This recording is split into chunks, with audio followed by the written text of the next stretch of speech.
Hello friends, कैसे हैं आप। मेरा नाम है अभिषेक कानुड़िया और आपका स्वागत है हमारे चैनल संदीप कोचिंग क्लासेस पर। आज हम स्टार्ट करने जा रहे हैं क्लास 12th के फिजिक्स का लेक्चर नंबर 3, लेक्चर नंबर 1 और लेक्चर नंबर 2 में हमने इलेक्ट्रोस्टैटिक के दो महत्वपूर्ण टॉपिक खत्म कर दिए थे। फर्स्ट टॉपिक में हमने चार्ज पढ़ा था, तो सेकेंड टॉपिक में हमने कूलम्ब्स लॉ के बारे में पढ़ा था। आज हम कूलम्ब्स लॉ के न्यूमेरिकल्स करने जा रहे हैं। उससे पहले आपको एक चीज़ पढ़नी होगी, वो क्या है, प्रिंसिपल ऑफ सुपरपोजिशन। तो ये हम स्टार्ट करने से पहले मैं आपको कुछ इन्फॉर्मेशन देना चाहूँगा, और ये इन्फॉर्मेशन ये है कि कभी आपने लेक्चर नंबर 1 और लेक्चर नंबर 2 नहीं देखा है तो ये शायद से टॉपिक समझ नहीं आएगा। इसलिए आप जाके सबसे पहले लेक्चर नंबर 1 और लेक्चर नंबर 2 को देखें। और कभी आपने चैनल को सब्सक्राइब नहीं किया है तो सबसे पहले चैनल को सब्सक्राइब करें और बेल आइकॉन को दबाएं। तो चलिए स्टार्ट करते हैं लेक्चर नंबर 3, जो कि किस पर बेस्ड है, प्रिंसिपल ऑफ सुपरपोजिशन पर। तो चलिए स्टार्ट करते हैं। ये क्या है, सपोज मान लीजिए कि दो चार्ज है Q1 और एक चार्ज है Q2। दो चार्ज है, तो Q1 है और एक Q2 है। तो कभी हम निकालना चाह रहे हैं फोर्स निकालना चाह रहे हैं, force on charge 2, force on charge 2। तो आप कहेंगे कि भाई यहाँ पर तो सिर्फ एक ही चार्ज है, तो सिर्फ वन चार्ज ही 2 पर फोर्स लगा रहा होगा, और वो फोर्स क्या होगा, force on charge 2 due to 1। तो ये होगा कि Q1 Q2 अपॉन में क्या होगा, इन दोनों के बीच की डिस्टेंस, और इन दोनों के बीच की डिस्टेंस को मान लीजिए हम क्या मान लेते हैं, R12। और कभी आप डिस्टेंस का स्क्वायर होता है तो R12 का स्क्वायर हो गया। और कभी आप वेक्टर फॉर्म में लिखना चाहते हैं तो आपने लास्ट लेक्चर देखा होगा, वेक्टर फॉर्म में हम यहाँ पर क्या लिख देते हैं, यूनिट वेक्टर R12 कैप। तो R12 कैप आ जाएगा, और यहाँ तो स्क्वायर है ही। तो F21 क्या होगा, K Q1 Q2 और R12 कैप, जिसे हम यूनिट वेक्टर कहते हैं। यूनिट वेक्टर क्या होता है, कभी आपको पता हो, यूनिट वेक्टर होता है given vector divide by modulus of given vector. तो मैं R12 वेक्टर, R12 कैप को क्या लिख सकता हूँ, R12 vector divided by R12 का मैग्नीट्यूड, और ये R12 का स्क्वायर है तो टोटल मिलके हो जाएगा R12 का क्यूब। कहने का मतलब ये है कि कभी आप इसे वेक्टर फॉर्म में लिखते हैं तो नीचे क्यूब आ जाएगा, याद रखिएगा। अब सपोज करें यहां पर दो चार्ज ना होते हुए तीन चार्ज है, एक Q1 है, एक Q2 है, और तीसरा कौन है, Q3 है। अब मान लीजिए आप इस Q2 पर फोर्स निकालना चाह रहे हैं, तो Q2 पर इस बार फोर्स कौन कौन लगाएगा आप बता सकते हैं, 1 भी लगाएगा और 3 भी लगाएगा। इसलिए F2 का मतलब है कि force, net force on charge 2, net force on charge 2। अब समझने की बात यह है कि 2 पर फोर्स कौन कौन लगा रहा है, तो 1 भी लगा रहा है, तो क्या लिखेंगे, force on charge 2 due to 1 plus force on charge 2 due to 3। ये इसका मतलब क्या है, 2 पर फोर्स कौन लगा रहा है, 1 लगा रहा है, और 2 3 का मतलब है फोर्स 2 पर कौन लगा रहा है, 3 लगा रहा है। तो यहां पर कभी 3 चार्ज हुए तो ये बात होगी। पर मान लीजिए यहां पर बहुत सारे चार्ज हैं, सपोज Q1 चार्ज है, Q2 चार्ज है, Q3 चार्ज है, Q4 चार्ज है, Q5 चार्ज है, सो ऑन Qn चार्ज है। और आप किस पर फोर्स निकालना चाहते हैं, Q2 पे निकालना चाहते हैं। तो फोर्स ऑन 2, जिसे हम कहेंगे net force on charge 2। Second charge पर कितना फोर्स लग रहा है, नेट फोर्स, तो आप बता सकते हैं 2 पर फोर्स कौन कौन लगा रहा है। तो 2 पर फोर्स लगा रहा है, एक तो 1 लगा रहा है, ये 2 क्या है, force on charge 2 due to 1 plus force on charge 2 due to 3, साथ के साथ force on charge 2 due to 4, और प्लस सो ऑन क्या आएगा, force on charge 2 due to n, F2n। इसी को कहते हैं प्रिंसिपल ऑफ सुपरपोजिशन, इसी को हम कहते हैं principle of principal of superposition, इसका स्टेटमेंट भी लिखना चाहें तो लिख सकते हैं। तो स्टेटमेंट क्या होने वाला है मैं आपको बता दूं। स्टेटमेंट होने वाला है force on any charge, force on any charge या फिर कहें net force on any charge is equal to sum of forces on charge 2 due to other charges. नहीं समझ में आया? देखिए कितना सिंपल सा है। कभी आप 2 पर फोर्स निकालना चाहते हैं तो आपको सम करना होगा। किसका सम करना होगा? 2 पर लगने वाले फोर्स। और 2 पर कौन कौन से फोर्स लग रहे हैं? एक तो 1 लगा रहा है, एक 3 लगा रहा है, एक 4 लगा रहा है, एक 5 लगा रहा है, ऐसे n लगा रहे हैं। तो इसका स्टेटमेंट क्या होगा? Forces on net force on charge 2 is equal to the sum of individual forces on charge 2 due to other charges. Statement का इतना इंपॉर्टेंस नहीं है, इसका इस चीज का बहुत ही इंपॉर्टेंस है, इसलिए मैं इस पर ब्रैकेट लगा देता हूं। और इसका इंपॉर्टेंस इसलिए भी है कि हम क्या करने जा रहे हैं, अब न्यूमेरिकल्स करने जा रहे हैं। तो न्यूमेरिकल्स में इंपॉर्टेंस तो बहुत होगा, तो इसका आप क्या ले लें, स्क्रीनशॉट ले लें और कुछ न्यूमेरिकल्स करते हैं और देखते हैं प्रिंसिपल ऑफ सुपरपोजिशन क्या होती है। ले लीजिए स्क्रीनशॉट। चलिए अब हम प्रिंसिपल ऑफ सुपरपोजिशन का स्टेटमेंट लिख ही लेते हैं। तो देखते हैं प्रिंसिपल ऑफ सुपरपोजिशन का स्टेटमेंट क्या है। तो मैं उसके स्टेटमेंट लिखने से पहले आपको समझाता हूं कि हुआ क्या है। मान लीजिए यहां पर बहुत सारे चार्ज हैं, Q2 भी चार्ज है, Q1 भी है, Q3 भी है, Q4 भी है और बहुत सारे चार्ज Qn भी है। और हम फोर्स किस पर निकालना चाह रहे हैं? Q2 पर। तो फोर्स ऑन चार्ज 2। अब यहां पर 2 पर फोर्स तो सभी लगा रहे होंगे, 1 भी लगा रहा होगा, 3 भी लगा रहा होगा, 4 भी लगा रहा होगा और nth चार्ज भी लगा रहा होगा। तो नेट फोर्स जो होगा 2 पर, ये क्या है? नेट फोर्स ऑन चार्ज 2 क्या होगा? देखिए 2 पर फोर्स जो होगा वो क्या होगा? वो होगा वेक्टर सम। मैं यहां पर अभी थोड़ी देर पहले ये बताना भूल गया था, ये वेक्टर सम है। Vector sum of force on 2, vector sum of force on 2 due to 1 plus vector sum of force on 2 due to 3 plus vector sum of force on 2 due to force and vector sum of force on due to n charge. तो यहां पर ये statement में बस मैं sentence में vector लिखना भूल गया था। तो स्टेटमेंट क्या होगा देखते हैं। फोर्स ऑन गिवन चार्ज या फिर कहें नेट फोर्स, लिखे net force on given charge इसलिए क्योंकि हमें ये पता करना कि इस पर कितना फोर्स लग रहा है। वैसे हम 1 पे भी निकाल सकते हैं, 3 पर भी निकाल सकते हैं, पर फिलहाल अभी हम किस पर निकाल रहे हैं? 2 पर। तो net force on given charge is equal to यहां पर मैं ये शब्द लिखना भूल गया था, बताना भूल गया था, vector sum is equal to vector sum of force on it का मतलब सेकेंड चार्ज की बात चल रही है, ड्यू टू अदर चार्जेस। ये है प्रिंसिपल ऑफ सुपरपोजिशन। क्या है बच्चों? यही है प्रिंसिपल ऑफ सुपरपोजिशन।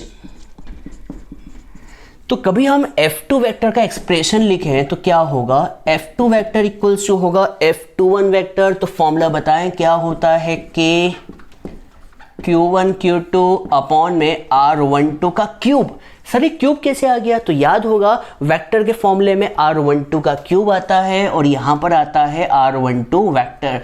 भूल गए हो तो पिछला लेक्चर जरूर देखिएगा। वेक्टर फॉर्म में नीचे क्यूब आता है, याद रखिएगा। नहीं याद हो तो लेक्चर नंबर 2 को जरूर देखें।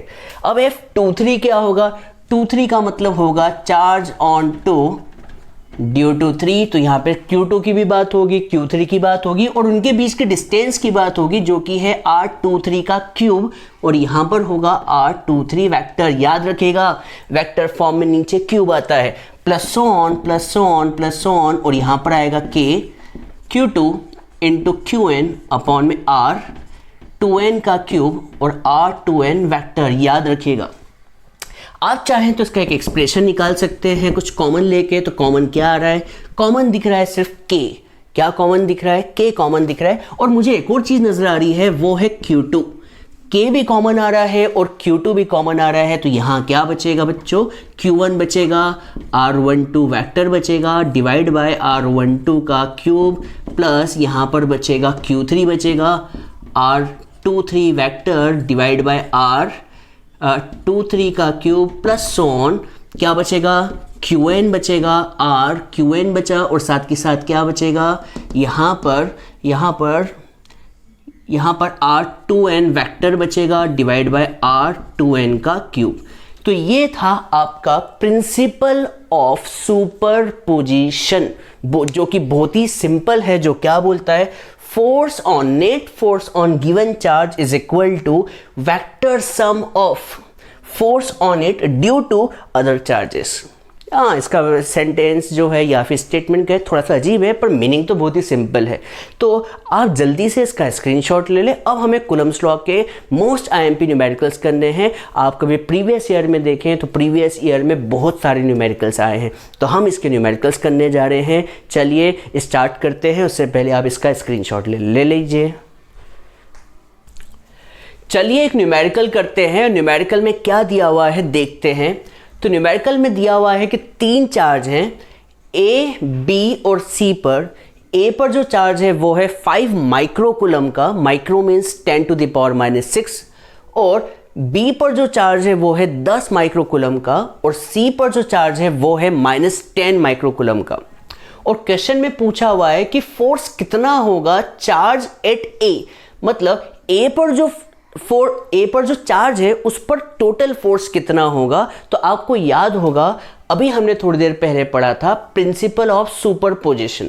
तो हम यहाँ पर देखते हैं हमें करना क्या है और कैसे निकालेंगे। तो सबसे पहले हम फोर्स निकाल रहे हैं, किस पर, A पर निकाल रहे हैं। तो A पर फोर्स तो लगेगा, पर A पर फोर्स कौन कौन लगाएगा बताएं। तो A पर फोर्स कौन लगाएगा, एक तो B वाला लगाएगा। तो सबसे पहले हम FAB वेक्टर निकालते हैं। तो फोर्स एट A निकाल रहे हैं ड्यू टू B। तो फॉर्मूला याद होगा, क्या फॉर्मूला था, K Q1 Q2। तो यहां पर मैं लिखूंगा Q1 Q2 की जगह QA QB अपॉन में RAB का स्क्वायर। अभी हम इसका मॉडुलस निकाल रहे हैं, तो वेक्टर लिखने की फिलहाल कोई ज़रूरत नहीं है। अब आप बता सकते हैं K की वैल्यू क्या होती है। क्वेश्चन में कुछ नहीं दिया तो हम एयर मान के चलेंगे। तो K की वैल्यू हो गई 9 × 10 to the power 9, 9 × 10 to the power 9।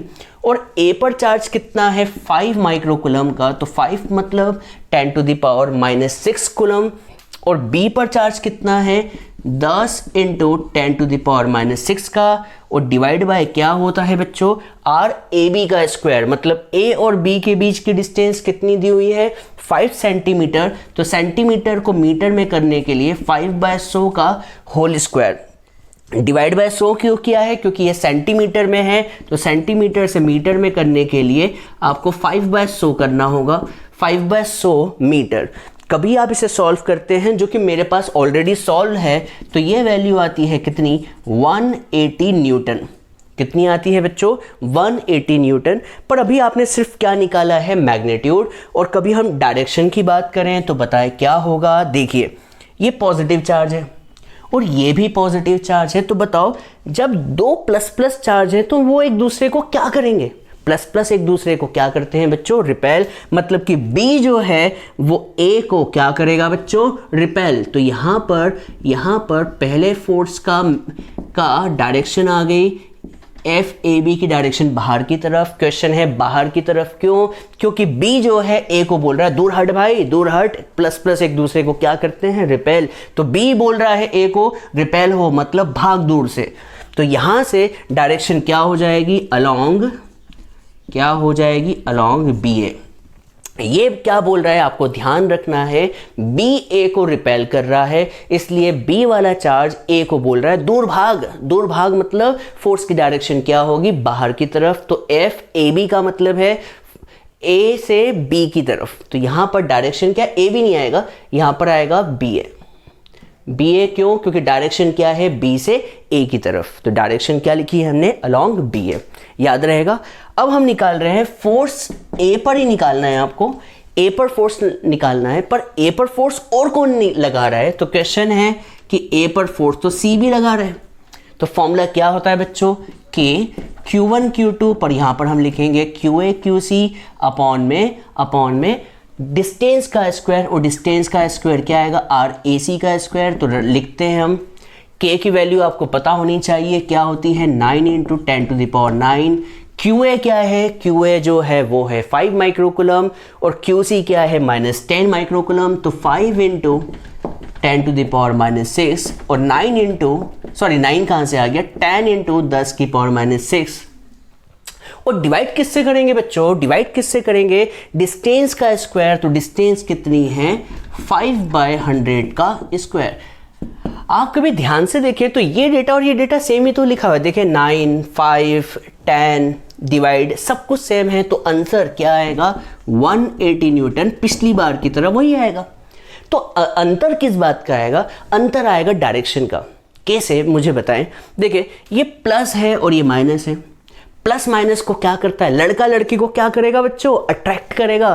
तो यहाँ पर ये जो प्लस है इस माइनस को अट्रैक्ट करेगा, तो डायरेक्शन क्या होगी, ये प्लस जो है इस माइनस की तरफ भागने की कोशिश करेगा, हाँ या ना, क्योंकि ये ए जो है सी की तरफ भागेगा, अट्रैक्ट करेगा। तो इस बार डायरेक्शन जो होगी वो क्या होगी, अलोंग ए सी, ए से सी की तरफ। पिछली बार क्या हो रहा था, ये से दूर भगा रहा था, पर इस बार ये उसकी तरफ जा रहा है। तो डायरेक्शन क्या होगी, अलोंग ए सी, अलोंग ए सी। आपको ये बात समझ में आ गई होगी। तो अब हम लगा रहे हैं by principle of superposition, principle of superposition. आपको याद होगा प्रिंसिपल ऑफ सुपरपोजिशन क्या कहती है कि ए पर जो फोर्स लग रहा है वो होगा vector sum, vector sum on force A. और ए पर फोर्स कौन लगा रहा है, एक तो बी भी लगा रहा है और एक कौन लगा रहा है, सी भी लगा रहा है। तो आपको याद होगा क्या करें आप इसको, ये जो दोनों आंसर आए हैं इन दोनों का वेक्टर सम करें। डायरेक्ट सम नहीं कि आप कर दे 180 और 180 मिलके 360, नहीं बच्चों, आपको इनका क्या करना है, वेक्टर सम। और याद होगा वेक्टर सम का फॉर्मूला क्या होता है, वेक्टर सम का फॉर्मूला होता है under root of FAB square plus FAC square plus 2 FAB plus AC cos theta. आप कहेंगे ये कौन सी बला आ गई, दो चीज को जोड़ने के लिए ये कौन सा फॉर्मूला आ गया। तो क्लास 11th में आपने वेक्टर सम का फॉर्मूला पढ़ा होगा।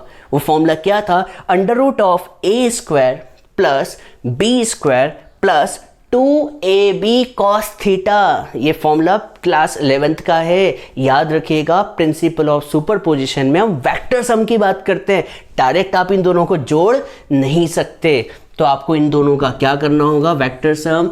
मैं एक बार और समझाता हूं, देखिए बताओ ये FBA इस तरफ जा रहा है, FAC इधर जा रहा है, क्या ये डायरेक्ट जोड़ सकते हैं क्या?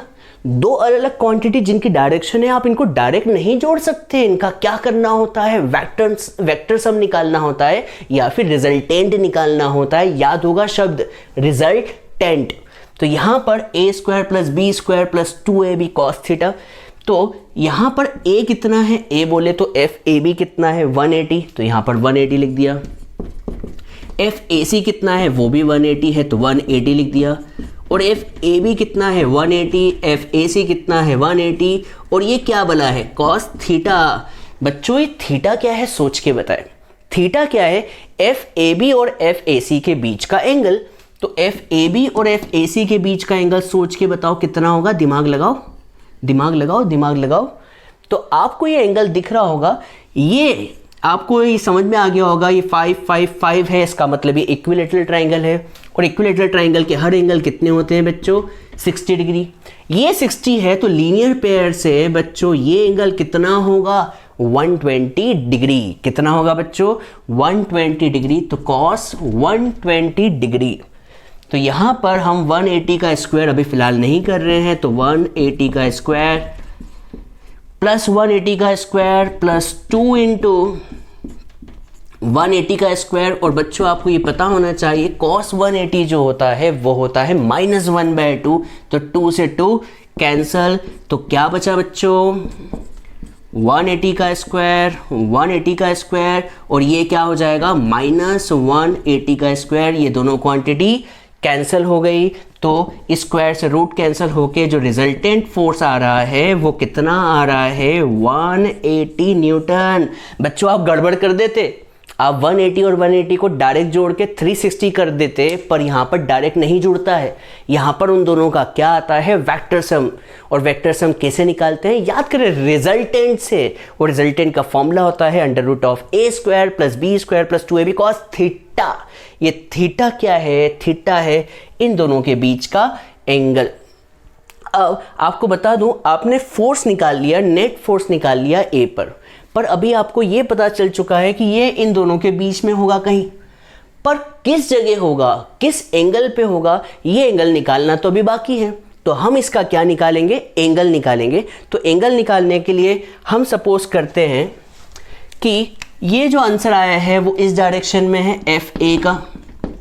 ये एफ ए जो है इसके साथ कितना एंगल बना रहा है, बीटा। हमें यही एंगल फाइंड करना है कि कितना एंगल बना रहा है। तो बीटा निकालने के लिए हम वापस चलते हैं फॉर्मूले की तरफ। तो फॉर्मूला लगाते हैं tan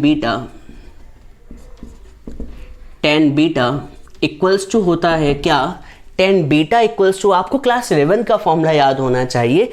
tan बीटा का फॉर्मूला होता है F2, ये वाला कौन है, सेकेंड फोर्स है, तो लिख देंगे F2 sine theta divide by F1 plus F2 cos theta.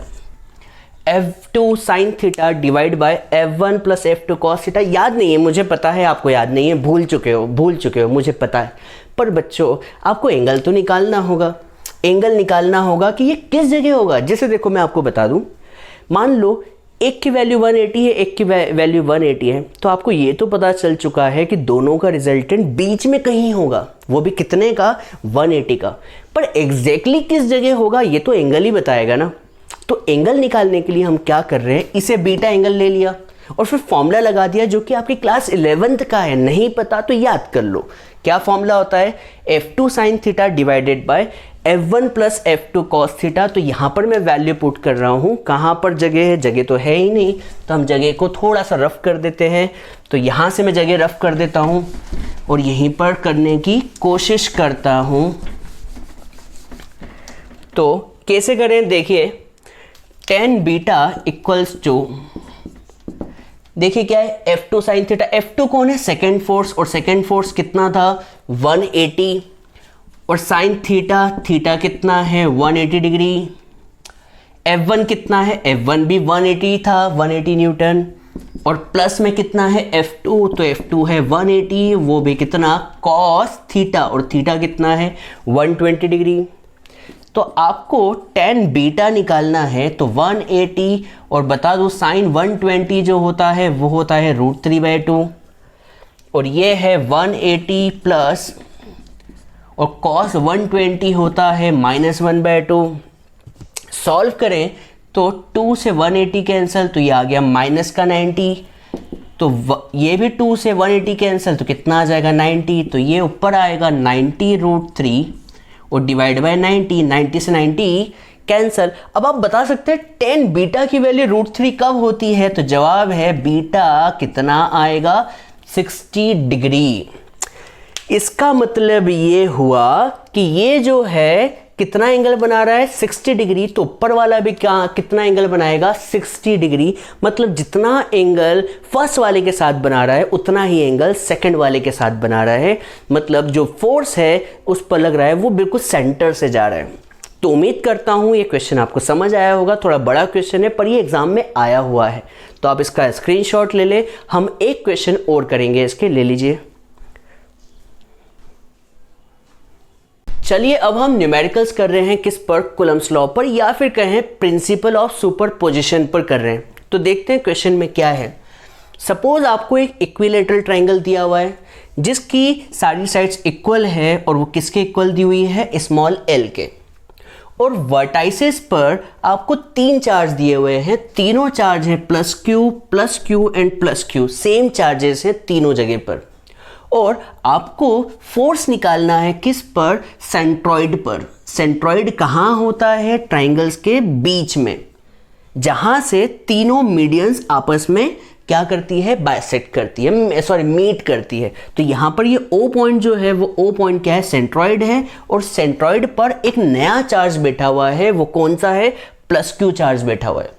अब +q चार्ज पर आपको क्या निकालना है, फोर्स निकालना है कि तीनों मिलकर उस पर कितना फोर्स लगा रहे हैं। तो देखते हैं इस Q पर कौन कौन फोर्स लगा रहा है। तो मैं बताऊंगा इस O पॉइंट पर जो बैठा हुआ है चार्ज, उस पर एक तो AB फोर्स लगा रहा होगा, इस O पर जो चार्ज बैठा हुआ है उस पर B भी फोर्स लगा रहा होगा, और O पर जो बैठा हुआ चार्ज है उस पर C भी फोर्स लगा रहा होगा। ये टोटल मिलाकर चार्ज आएगा फोर्स ऑन O। ये आपको समझ में आया होगा मैं क्या बोलना चाह रहा हूं। यहां पर O पॉइंट पर बैठे हुए चार्ज पर 3 लोग मिलकर फोर्स लगा रहे हैं। देखिए सीधी सी बात, मैं बीच में बैठा हुआ हूं और इधर 3 लोग बैठे हुए हैं, मेरे इस तरफ और एक पीछे की तरफ। तो मुझ बेचारे पर कौन कौन फोर्स लगाएगा, फर्स्ट, सेकंड और एक पीछे वाला थर्ड, तीनों मिलकर फोर्स लगाएंगे ना। तो तीनों का फोर्स का हमें क्या लेना है, वेक्टर सम लेना है। तो आप बता सकते हैं फॉर्मूला क्या होता है। फॉर्मूला कूलम्स लॉ का बहुत ही सिंपल है, K Q1 Q2 अपॉन में डिस्टेंस का स्क्वायर। मैं जानबूझ के ऐसा लिख रहा हूँ जिससे आपको समझ में आए। तो FOA की बात करें, मतलब इन दोनों की बात करें, तो पहला चार्ज आएगा +Q और दूसरा क्या आएगा, Q। तो ये Q और Q, और अपॉन में क्या आएगा बच्चों, अपॉन में आएगा डिस्टेंस, और इन दोनों के बीच के डिस्टेंस को हम क्या मान ले, AO का स्क्वायर। डिस्टेंस को मान लेते हैं AO का स्क्वायर, और साथ के साथ यहाँ पे डायरेक्शन भी आएगी। तो आप बताएं, ये प्लस है और ये भी प्लस है, तो प्लस प्लस को क्या करेगा बच्चों, रिपेल करेगा। तो डायरेक्शन क्या आएगी, A से O की तरफ। डायरेक्शन जो आएगी वो क्या आएगी बच्चों, A से O की तरफ। क्यों आएगी A से O की तरफ, क्योंकि ये भी प्लस है, ये भी प्लस है, तो प्लस प्लस को क्या करता है बच्चों, रिपेल, भगाएगा वो। तो अब साथ के साथ कभी हम बात करें OB की बात करें, तो यहाँ पर देखें फॉर्मूला क्या आएगा, K Q1 Q2 अपॉन में R²। Q1 कौन है, Q1 है +Q, और Q2 कौन है, Q, तो स्मॉल q इंटू Q, और डिस्टेंस क्या आ जाएगी, BO का स्क्वायर। उम्मीद करता हूँ एक जैसी बात चल रही है। और डायरेक्शन क्या आएगी बच्चों, डायरेक्शन क्या आएगी, तो डायरेक्शन जो आएगी इस तरफ आएगी, और कहाँ की तरफ आएगी, B से O की तरफ, BO। तो डायरेक्शन जो आएगी वो BO केप आएगी। अब अकेला कौन बचा है, C बचा हुआ है, तो ये भी इस पर फोर्स लगाएगा, ये भी फोर्स लगाएगा, और डायरेक्शन जो होगी वो क्या होगी, C से O की तरफ। सिमिलरली सेम, सब कुछ सेम चल रहा है। क्यों सेम चल रहा है, क्योंकि देखो मैं प्लस हूँ, ये भी प्लस और पीछे वाला प्लस, तो ये प्लस मुझे भी रिपेल करेगा, ये प्लस मुझे भी रिपेल करेगा, और पीछे वाला प्लस मुझे रिपेल करेगा। रिपेल क्यों कर रहा है, क्योंकि हम सब प्लस चार्ज के हैं। तो यहाँ पर तीसरा कौन आएगा, K Q1 Q2 अपॉन में R²। तो C और O के बीच में भी चार्ज +Q और Q है, तो Q इंटू Q, और डिस्टेंस आएगी CO², और डायरेक्शन आएगी CO कैप, और ये क्या चल रहा है, FO वेक्टर। इन तीनों में कुछ कॉमन आ रहा है तो बताए, तो इन तीनों में कॉमन आ रहा है, K कॉमन आ रहा है, स्मॉल q कॉमन आ रहा है, Q कॉमन आ रहा है, सब तो कॉमन आ गया मेरे प्यारे बच्चों। और आपसे एक बात पूछना चाहूँगा, ये AO, ये BO और CO आखिर है क्या, डिस्टेंस है। और ये डिस्टेंस क्या होगी, डिस्टेंस जो होगी, जो भी होगी वो सेम होगी। तो मैं कहना चाहूँगा कि AO, BO और CO इक्वल होंगे। AO equals to CO equals to BO, ये तीनों इक्वल होंगे। तो मैंने इन तीनों को क्या मान लिया, AO का स्क्वायर। तो अंदर क्या बचा, अंदर बचा AO cap plus BO cap plus CO cap. आपको एक बात बताना चाहूँगा, मैं अभी बता रहा हूँ, KQ इंटू Q अपॉन में AO स्क्वायर। आपको बता दूँ ये वैल्यू 0 होती है, और 0 इंटू समथिंग बोलो कितना आ जाएगा, 0। मतलब O पॉइंट पर जो टोटल नेट चार्ज लग रहा है, वो फोर्स लग रहा है, वो कितना है, 0। अब क्वेश्चन उठता है 0 आया किसे, इन तीनों का सम कितना होगा, 0 होगा। क्यों होगा मैं बताता हूँ, आपको दिमाग से बताता हूँ। देखिए आपको ये तीनों फोर्स नजर आ रहे हैं क्या, ये तीनों फोर्स पंखे जैसे नजर नहीं आ रहे हैं। देखिए AO नीचे की तरफ, BO वाला फोर्स इस तरफ, और CO वाला फोर्स इस तरफ। क्या ये पंखे नजर नहीं आ रहे? आपको कभी रिजल्टेंट निकालना आता हो तो मैं बता दूं कि इन दोनों का रिजल्टेंट एकदम बिल्कुल बीच में मिलेगा रिजल्टेंट। क्यों मिलेगा सर, बीच में क्यों मिलेगा, एग्जैक्ट बीच में क्यों मिलेगा? क्योंकि AO और BO जो है वो एग्जैक्टली सेम क्वांटिटी है, ये दोनों सेम क्वांटिटी है, बस अंतर जो है वो क्या है, डायरेक्शन का। देख लीजिए के देखिए के क्यू कैपिटल क्यू, और अभी देखा कि डिस्टेंस भी इन दोनों के बीच की सेम है, तो इन दोनों के बीच का रिजल्टेंट ये वाला आएगा। अब आप देखिए इन दोनों का रिजल्टेंट क्या होगा, तो आप कहेंगे कि सर ये दोनों तो एक दूसरे को क्या कर जाएंगे, कैंसिल कर जाएंगे। तो ये वाली क्वांटिटी इस क्वांटिटी को क्या कर जाएगी, कैंसिल कर जाएगी। इसलिए तीनों का जो वेक्टर सम होगा वो कितना होगा, 0 होगा। तो ये कहाँ से पता चला हमें, वेक्टर की प्रॉपर्टी से। तो प्रॉपर्टी ऑफ वेक्टर से हमें पता चला कि ये वैल्यू कितनी होगी, 0। तो नेट फोर्स कितना आ गया बच्चों, 0 आ गया, और ये क्वेश्चन खत्म भी हो गया। हम ऐसा 2 और न्यूमेरिकल करेंगे। एक क्वेश्चन में हम ट्राइंगल लेंगे, वापस इक्विलैटरल ट्राइंगल लेंगे, और एक क्वेश्चन में हम स्क्वायर लेंगे। तो आप जल्दी से इसका स्क्रीनशॉट ले लीजिए। चलिए अब हम नए क्वेश्चन की तरफ चलते हैं, और नया क्वेश्चन क्या है चलो देखते हैं। आपको एक स्क्वायर दिया हुआ है जिसकी सारी साइड्स क्वेश्चन में दी हुई है x है, और उसके 4 वर्टाइसेस दिए हुए हैं। तो 4 वर्टाइसेस पर A पर +q चार्ज है, B पर भी +q चार्ज है, C पर +q चार्ज है, और D पर भी +q चार्ज है। तो आपको करना क्या है, आपको निकालना है find force on charge at B। आपको B वाले चार्ज पर टोटल फोर्स निकालना है। तो चलो करके देखते हैं क्वेश्चन में क्या है। तो मैं यहाँ पर रेड पेन से निशान बना देता हूँ, जिससे आपको पता चल सके कि हमें इस पर फोर्स निकालना है, वो भी किसकी वजह से, एक तो C की वजह से, D की वजह से और A की वजह से। तो चलिए शुरू करते हैं। तो सबसे पहले हम B पर फोर्स निकाल रहे हैं, वो भी किसके कारण, A के कारण। तो हम इसे F1 नाम दे देते हैं। तो पहले फॉर्मूला देख लेते हैं। फॉर्मूला क्या होता है, फॉर्मूला होता है कि Q1 Q2 अपॉन में R²। तो अभी हम क्या कर रहे हैं, फोर्स निकाल रहे हैं B पर, किसके कारण, A के कारण। तो यहाँ पर फॉर्मूले में K आएगा, Q1 आएगा, Q2 आएगा। तो Q1 है Q और Q2 भी कितना है Q, और अपॉन में डिस्टेंस, तो डिस्टेंस है x²। तो टोटल मिलके हो जाएगा K Q² अपॉन x²। पर फोर्स की डायरेक्शन होती है, ये पता होना चाहिए। तो बच्चों बताओ, प्लस चार्ज और प्लस चार्ज एक दूसरे को क्या करता है, तो जवाब मिलना चाहिए रिपेल करता है सर। रिपेल का मतलब ये है कि मान लो मैं एक लड़का हूँ, मान लो क्या मैं हूँ लड़का, और यहाँ पर भी एक लड़का है, तो लड़का लड़के को क्या करेगा, रिपेल। रिपेल का मतलब मैं उससे बोलूँगा भाई तू मेरे पास मत आ, दूर भाग जा। तो यहाँ पर दूर भागने की बात चल रही है, तो यहाँ पर जो फोर्स होगा F1 है, इसकी डायरेक्शन क्या होगी, अलोंग AB। तो यहाँ पर डायरेक्शन जो होगी वो होगी अलोंग AB। F1 के बाद अब कौन सी, किसकी बारी, F2 की। ये F2 क्या है, अब देखिए जिस तरह से A ने फोर्स लगाया, इस पर मैं डबल टिक लगा देता हूँ क्योंकि इसका काम खत्म। वैसे अब C भी फोर्स लगाएगा। C फोर्स कैसे लगाएगा, तो फॉर्मूला जो है वो होता है कि Q1 Q2 अपॉन में R²। Q1 कितना है, Q है, और Q2 कितना है, Q है, और डिस्टेंस कितनी है, x। तो यहाँ पर टोटल मिलके हो जाएगा कि Q² अपॉन में x²। और डायरेक्शन की बात करें तो सेम बात, ये भी लड़का, लड़के लड़के को क्या करेगा, रिपेल। तो यहाँ पर डायरेक्शन जो आएगी ये आएगी F2। तो F2 की डायरेक्शन क्या होगी, अलोंग CB। ये आपको समझ आया होगा। अब सिमिलरली D भी जो है लड़का है और B भी लड़का है, तो लड़का लड़के को क्या करेगा, रिपेल करेगा, और रिपेल करके फोर्स लगाएगा। तो फॉर्मूला होता है कि Q1 Q2 अपॉन में डिस्टेंस स्क्वायर। Q1 कितना है, Q है, Q2 कितना है, Q है। और आपसे मैं पूछूं कि डिस्टेंस क्या होगी, तो इस बार x तो नहीं होगी बच्चों, इस बार डिस्टेंस x नहीं होने वाली, क्योंकि डायगोनल का फॉर्मूला होता है साइड रूट 2। डायगोनल का फॉर्मूला क्या होता है प्यारे बच्चों, x√2 या फिर कहें साइड रूट 2। इसे हम सॉल्व करते हैं तो आएगा KQ² और x का स्क्वायर x² और √2 का स्क्वायर 2। और कभी हम डायरेक्शन की बात करें तो डायरेक्शन जो होगी वही बताया, ये लड़का और लड़का जो है लड़के को क्या करेगा प्यारे बच्चों, रिपेल।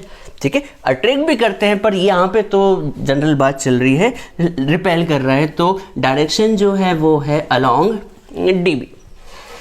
तो हम ज़्यादा डिटेल में नहीं जाते उस बारे में, अभी तो हम यहाँ पे प्लस और प्लस को रिपेल मान रहे हैं, तो प्लस प्लस रिपेल कर रहा है।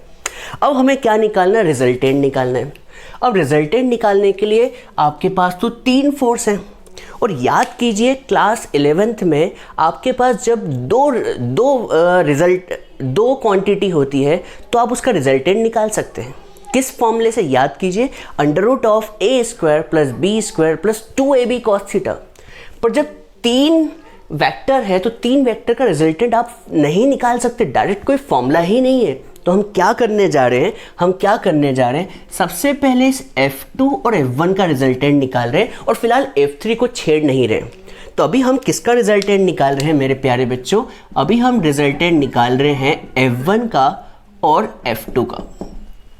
F1 का और F2 का, लाइन टेढ़ी दिख रही है मुझे, तो F1 और F2 का मैं क्या निकालने जा रहा हूँ, रिजल्टेंट। तो बच्चों रिजल्टेंट का फॉर्मूला क्या होता है, रिजल्टेंट का फॉर्मूला सुना होगा, √a² + b² + 2ab cos theta.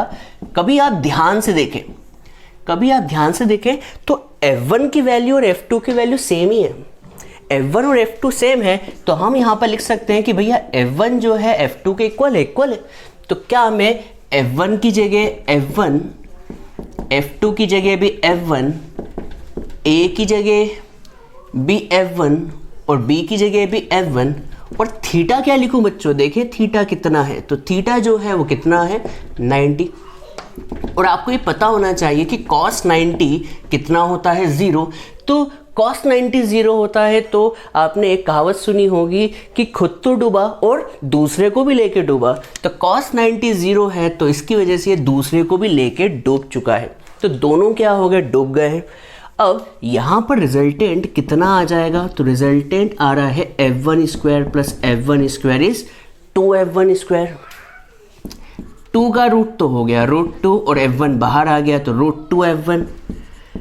तो रिजल्टेंट कितना होगा, √2F1, और F1 की वैल्यू क्या है ये आपको दिख रही है, तो F1 की वैल्यू है kq² में x²। ये इक्वेशन फर्स्ट होगी।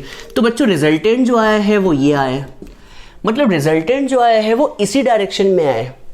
आपको कैसे पता कि रिजल्टेंट और F3 सेम ही डायरेक्शन में, हो सकता है कि हल्का सा थोड़ा सा टेढ़ापन हो, तो जवाब है नहीं, कोई टेढ़ापन नहीं होगा, क्योंकि F1 और F2 क्या थे, सेम थे।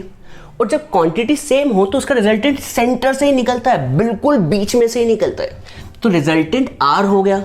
अब आपको मैं बता दूं, रिजल्टेंट R और F3 सेम डायरेक्शन में, याद रखना होगा रिजल्टेंट और F3 सेम डायरेक्शन में है। क्यों है, क्योंकि ये दोनों सेम है, और सेम होने की वजह से रिजल्टेंट जो होगा बीच में से ही निकलेगा।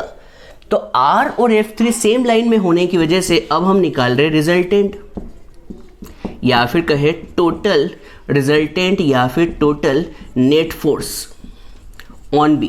अब हम B पर टोटल फोर्स निकाल रहे हैं, तो B पर टोटल फोर्स किससे मिलके बनेगा बच्चों, टोटल फोर्स में से F टोटल बोल देता हूँ, किससे मिलके बनेगा, R + F3 से। तो R कौन है, R कौन है, ये रहा R, √2 kq² / x²। और F3 कौन है, F3 कौन है प्यारे बच्चों, kq² में 2x²।